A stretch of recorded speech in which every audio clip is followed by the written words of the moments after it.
20 years of healing and recovery to reach that point.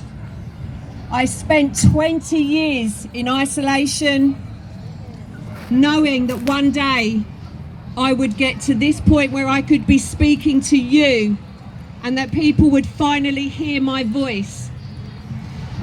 But what motivates me more is to honour the lives of all the children and the babies that I saw murdered at the hands of the elites and the people that are meant to be taking care of us.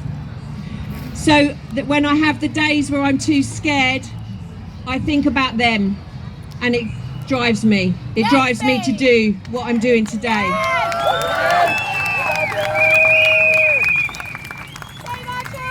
I'm stood here today about to share my story in a way that I used to only be able to dream about. It was in my dreams for 20 years. I used to dream about having a voice, about people hearing me and no longer being silent. I am no longer silent. Now it's no longer a dream, now it's my reality. Now I am empowered. Their biggest fear is exposure, and their biggest weapon is our silence.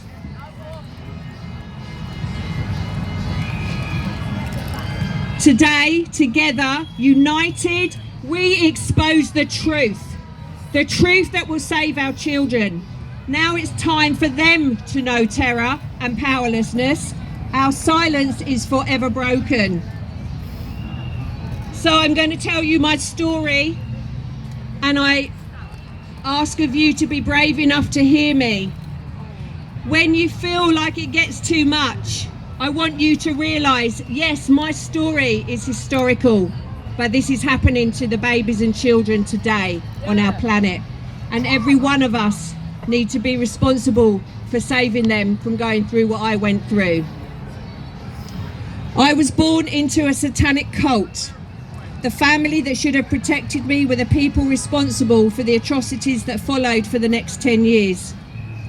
My home life, the first 3 years, was about preparing me for the cult that I was going to be sold into at age 3, and for the many paedophiles that were going to pay my father to rape me from age 3. So home life was preparing me for rituals. We used to have water rituals. I was drowned in the bath on numerous occasions every week, which would then end in being raped by my father.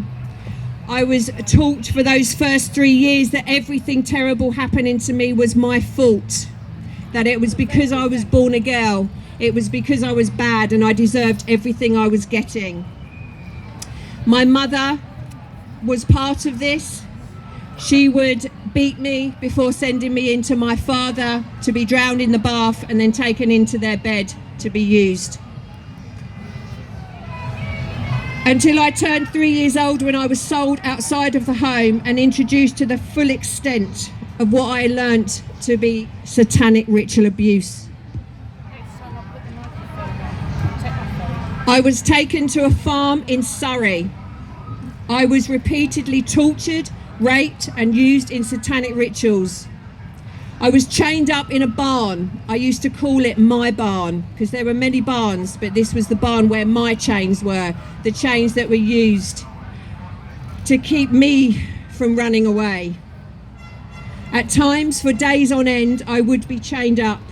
Sorry guys, I've got to step down a minute. Preparations for rituals could go on for days. They like to cleanse the children, to offer Satan the purest form of our blood. I would go without food for 3 to 4 or 5 days. Tubes would be inserted down my throat and up my bottom. This was supposed to be cleansing me for Satan. Regularly, my grandfather would come into the barn during these holding days and beat me. I would then be led out for rituals. Rituals take many forms, but one that was irregular.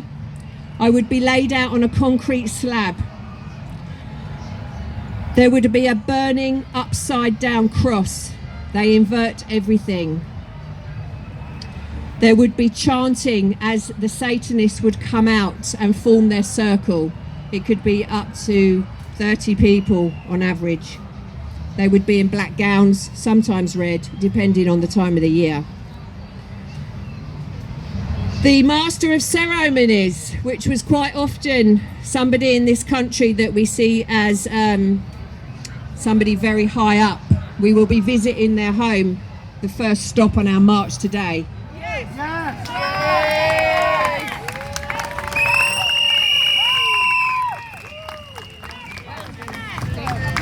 That person would be in charge of handing around the blood that would have been taken earlier from a tortured child.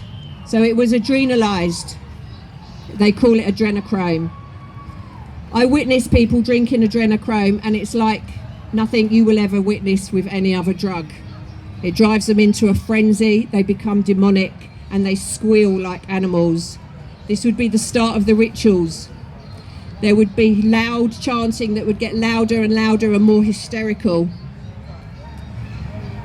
Then one by one, each of the Satanists would come over to the concrete slab where I was laid out, and they would do whatever they wanted to me, rape me in any way they felt, torture me in any way they wanted to, until each individual was satisfied and would go back, and it would work round anti-clockwise till the next person, until everybody was done. I would often be raped by 20 to 30 people. The other thing that Satanists do is they brainwash, they mind control, they teach us to be silent. One of the tricks that they would use on me was that they would put me in a coffin that was built for me, made to measure by my grandfather. In that coffin would be spiders and snakes, and I would be buried in the ground, never knowing if I was coming back out. That's part of the mind control, that's part of getting the child to be obedient. The other thing that they would do after rituals is send me off to the judges. And these were judges, the people that sit in our courts. These were actual judges, they weren't in dress up. And then I would be laid out on their table.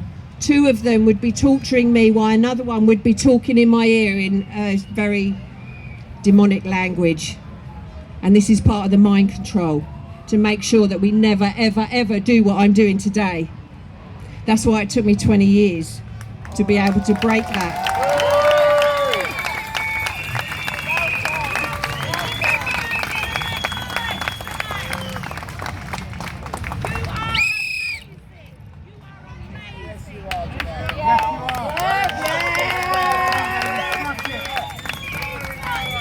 On the farm, I witnessed many, I don't know the number, I can't tell you the number, but baby sacrifices. Babies were always sacrificed at every ritual. They would be cut from the throat down to the tummy. Their blood would be drained and it would be drunk. Their bodies would be cooked and eaten. That's how they treat the babies. If they don't eat the baby, there was a hole in the ground I used to call the well. The babies would be thrown down the well. This well was full of baby bodies. My grandfather used to hang me upside down over the well regularly and tell me that's where I'd end up if I ever spoke. Sometimes those babies and little ones were still alive and they'd be wriggling, and I would often try and make eye contact with them to just give them some kind of comfort. The older children on the farm like me, 3, 4, 5, 6, 7, 8, 9 years old were the years I was there. We used to comfort the little ones as much as we could. Water rituals. By the farm there was a stream running through. On Halloween, they line up children in white gowns. Lines and lines of them.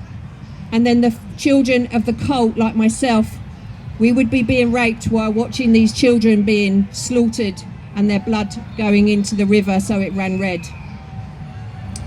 The well, like I said, was full of babies' bodies. The woods surrounding the farm, the bigger bodies would be thrown in there and just put in shallow graves. They had a barn on the farm and we called it Today I call it the VIP barn. When I was a child, we called it the place where the important people went. And when the important people came to the farm, we knew we was going to have probably the worst time of all. We were taken into their barn. Everything was in there that they wanted: alcohol, drugs, sticks to beat us with, and they would have their party. The names that I have managed to remember, this is hard for me, guys, because I find it very difficult to look at faces because it traumatizes me, but I've been brave enough to do it in the last year or so.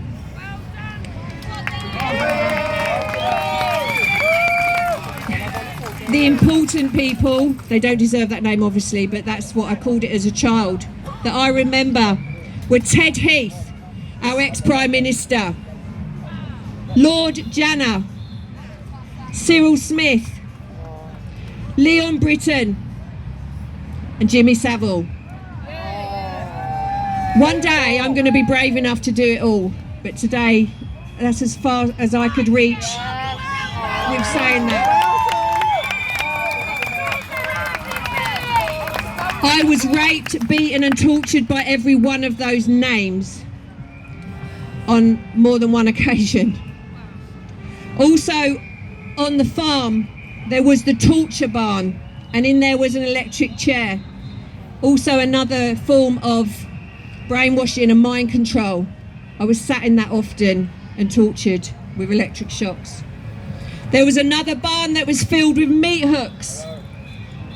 This is where they drained the blood of the bigger children. My grandfather would hang them up on the hooks.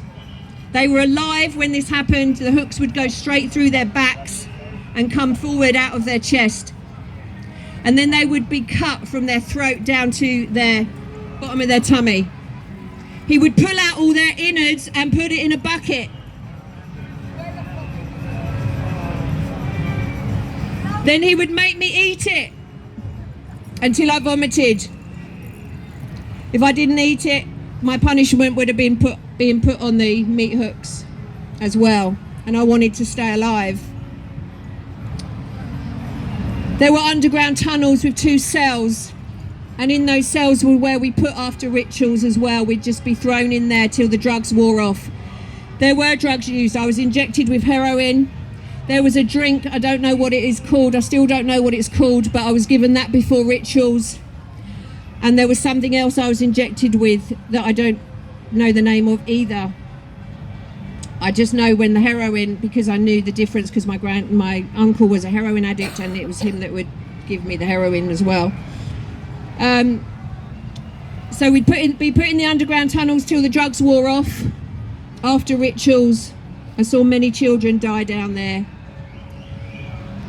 One little boy who we're going to pay tribute to today, I call him Baby Ben. When I was chained up in my barn, waiting to be taken out into a ritual, Baby Ben had been abducted and he was thrown in the barn next to me. He was probably 2 years old. I think I was probably 5 or 6 at this point. I managed to shuffle over to him so I could try and comfort him with my body and hug him. I held on to him. We were both taken for rituals.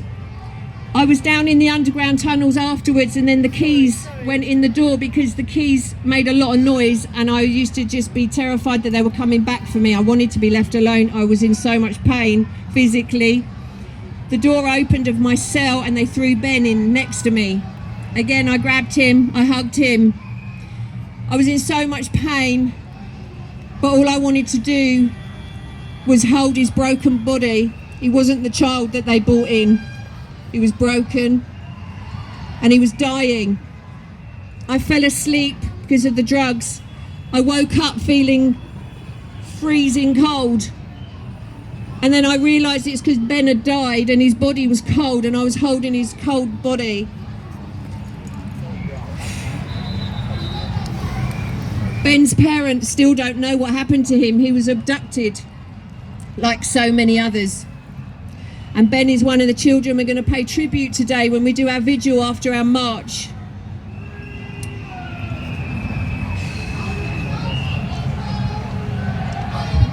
There was one other little barn on the farm that I want to tell you about. It was a very small barn, you couldn't stand up in it, and it only really fit about 2 people. They held the breeders in there. They would rape women, hold them in there till the babies were grown enough, and then the babies would be cut out of them and used for sacrifice.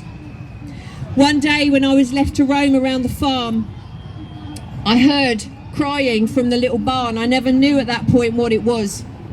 And I went over, and there was 2 women in there, very heavily pregnant, and they were pleading with me, please, please, can you get the keys? My grandfather used to hold the keys. I knew I couldn't help them because I couldn't get the keys. I was only a child myself. I carried that guilt for the rest of my days.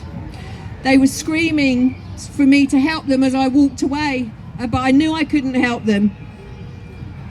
The next time I saw those women, their stomachs had been cut open and they were dead in the barn.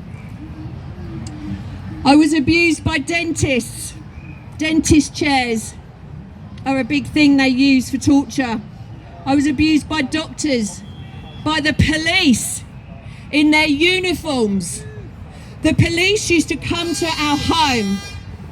They used to bang on the door, come in, beat me, rape me, chuck me in the car and take me. They used to take me to Buckingham Palace. They used to take me to Windsor Castle and our other stately homes. But I'll tell you more about that on the march. They would be there guarding these people, making sure that nothing got interrupted whilst they did their hunting games. I was abused by a headmaster. I was abused by a deputy headmaster. My mum traded me because when she left, she wanted to change our names illegally. So she traded me with them in the schools for covering up what she was doing. There was a hospital in southwest London called Queen Mary's, Roehampton. They have a morgue. Jimmy Savile liked this place a lot. They used to take children there, including me, and do rituals with dead bodies. There was another couple that had a flat set up for torture. I was taken there and left there for days on end. Satanic cults have infiltrated every single one of our